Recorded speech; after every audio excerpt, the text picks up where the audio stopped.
Hai teman-teman, Assalamualaikum. Gimana tadi intronya? Kecepatan ya? Baik, saya ulangin. Perkenalkan, nama saya Kartika Dewi Pane. Saya dari Universitas Islam Negeri Sumatera Utara. Saya dari jurusan Pendidikan Matematika 5. Di sini saya membuat video untuk memenuhi tugas mata kuliah Bahasa Indonesia. Dan di sini saya membawakan materi mengenai bahasa baku. Baiklah teman-teman, mari kita sama-sama belajar mengenai bahasa baku dan bahasa tidak baku. Di sini saya akan menjelaskan mengenai pengertian, ciri-ciri, fungsi, penggunaan, serta contoh bahasa baku dan tidak baku. Pertama itu ada pengertian bahasa baku. Bahasa baku adalah bahasa yang mempunyai nilai komunikatif yang tinggi, yang digunakan dalam kepentingan nasional, dalam situasi resmi, atau dalam lingkungan resmi. Sedangkan bahasa tidak baku adalah kosakata yang tidak sesuai dengan kaidah bahasa Indonesia. Nah, ciri-ciri bahasa baku dan bahasa tidak baku. Ciri-ciri bahasa baku sendiri tidak terpengaruh bahasa daerah, tidak dipengaruhi bahasa asing, menggunakan imbuhan secara implisit, tidak mengandung arti pleonasme.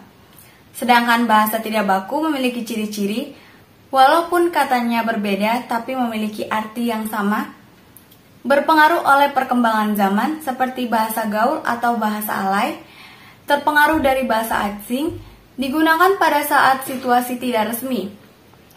Fungsi bahasa baku dan bahasa tidak baku. Bahasa baku sendiri sebagai pemersatu, pemberi kekhasan, pembawa kewibawaan, dan sebagai kerangka acuan. Sedangkan bahasa tidak baku sendiri fungsinya untuk mengakrabkan diri dan menciptakan kenyamanan dan kelancaran saat berkomunikasi. Nah, bahasa baku ini digunakan sebagai apa dan digunakan saat apa saja? Bahasa baku ini digunakan untuk membuat surat resmi, membuat laporan, membuat karya ilmiah, membuat nota dinas, membuat surat lamaran, saat musyawarah atau diskusi, saat berpidato, dan membuat surat menyurat antar organisasi lainnya. Nah, apa sih contoh bahasa baku dan bahasa tidak baku? Yang pertama kita akan mengambil contoh apotek. Apotek merupakan bahasa baku dan di mana bahasa tidak bakunya adalah apotik. Yang kedua ada cabai yang merupakan bahasa baku dan bahasa tidak bakunya adalah cabe.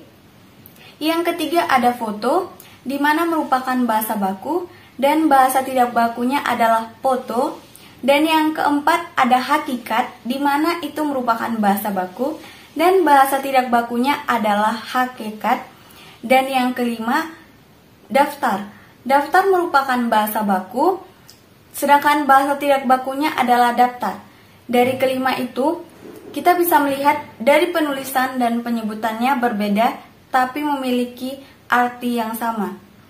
Nah, jadi teman-teman, udah pada tahu kan apa itu pengertian bahasa baku dan bahasa tidak baku, ciri-cirinya, fungsinya, kegunaannya, serta contohnya.